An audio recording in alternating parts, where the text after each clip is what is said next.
High, কেমন আছো তোমরা সবাই? আশা করছি খুব ভালো আছো। আমিও খুব ভালো আছি, তাই চলে এসেছি আজকে আবার একটা নতুন ভিডিও নিয়ে। আজকে আমি বানাবো একটা মাটির প্রজাপতি।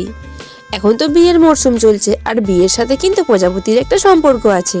বিয়ের কার্ড বলো বা তত্ত্বসূচি বলো, সেখানে কিন্তু একটা প্রজাপতি থাকেই থাকে।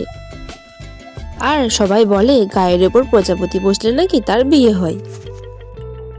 তাহলে তোমাদের কার কার গায়ে প্রজাপতি বসলো এবং কার কার বিয়ে হচ্ছে আমাকে কিন্তু কমেন্টে জানিও। আর এখন চারিদিকে এত বিয়ে বাড়ি, ফেসবুক, ইনস্টাগ্রাম যেখানেই যাই সেখানেই শুধু বিয়ের পোস্ট। সবাই বিয়ে করছে আর ছবি পোস্ট করছে, তো সেখান থেকেই মাথায় এলো যে একটা প্রজাপতি বানালে কেমন হয়। তাই আমি মাটি নিয়ে বসে পড়েছি আজকে একটি প্রজাপতি বানানোর জন্য। তাহলে দেখো, তোমরা কিন্তু দেখলে আমি কিছুটা মাটি নিয়ে বেলনার সাহায্যে বেলে নিয়েছিলাম। তারপরে আমি আগে থেকে কেটে রাখা প্রজাপতির আকারে কাগজটি আমি মাটির ওপর বসিয়ে ভালোভাবে কেটে নিয়েছি। এরপরে আমি দেখো এটি ভালো করে মসৃণ করে নিয়েছি। এরপর আমি প্রজাপতি ঠিক যেমনটা হয় তেমনটা আমি করে নিয়েছি। কিন্তু এই প্রজাপতির যে শুরুগুলো থাকে সেইগুলো কিন্তু বানাতে আমার একটু সমস্যা হচ্ছে, তার কারণ আমার কাছে কোনো রকম তার বা কোনো কিছু ছিল না। তো আমি এটা মাটি দিয়েই চেষ্টা করেছি। তো তোমরা যদি চাও তোমরা কিন্তু এইভাবে বানিয়ে নিতে পারো। দেখো, প্রথমে আমি একটু কাঠি দিয়ে নিয়েছি, তারপরে আমি মাটির ছোট্ট সরু রিং তৈরি করেছিলাম, সেটা আমি ভালোভাবে অ্যাটাচ করে দিয়েছি। হয়তো খুব একটা ভালো হয়নি, কিন্তু মোটামুটি কাজ চালানোর মতন হয়েছে। এরপর দেখো আমার প্রজাপতিটা কিন্তু শুকিয়েও গেছে। এরপর আমি এটিতে কালার করব, আর তোমরা জানোই কালার করার আগে আমি প্রাইমার কালারটা ইউজ করি। তার জন্য আমি পুরো প্রজাপতিটিতে প্রাইমার কালারটা ভালোভাবে দিয়ে নেব।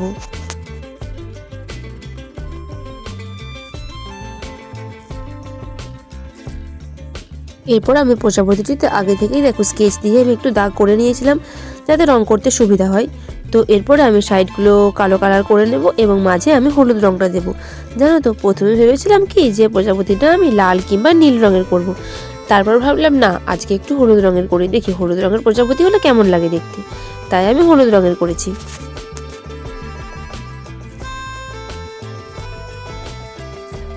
আর হ্যাঁ, স্কুলের হাতের কাজ হিসেবে কিন্তু এটা একদম পারফেক্ট হবে। একদম কম সময়ে বানানো যাবে এবং কম মাটি, এবং বেশি কিছু করতেই হচ্ছে না। শুধুমাত্র একটা কাগজে প্রজাপতি এঁকে নেবে, তারপর তোমরা ভালোভাবে কেটে নেবে, তাহলেই কিন্তু হয়ে যাবে। দেখো, কোনো সমস্যা নেই, একটু রং করে নিলেই কিন্তু সুন্দর হয়ে যাবে।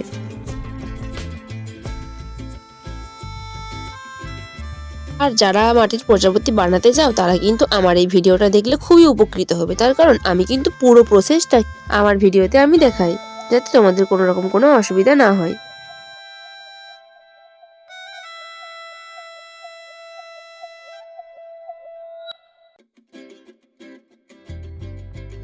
এরপর প্রজাপতির ধারগুলিতে আমি যেখানে কালো রংটি করেছিলাম সেখানে আমি সাদা কালারের ফোঁটা ফোঁটা দিয়ে নেব। দেখবে প্রজাপতি ঠিক কিন্তু এরকমটাই হয়, আমি দেখেছি। আর প্রজাপতির রং কিন্তু একদম পারফেক্ট যেমনটা হয় সেরকম করা যাবে না, তার কারণ অনেক কালার একসঙ্গে মিশে থাকে প্রজাপতির গায়ে। তাহলে আমার এই মাটির প্রজাপতিটি কেমন হয়েছে কমেন্টে কিন্তু অবশ্যই জানিও। ভালো লাগলে লাইক, কমেন্ট, শেয়ার করে দিও এবং নতুন হলে সাবস্ক্রাইব করে পাশে থেকো। এবং এরপরে তোমরা কি ভিডিও দেখতে চাও সেটি কিন্তু কমেন্টে জানিও। আজ তবে এতটাই, আসি। সকলে খুব ভালো থেকো, টাটা।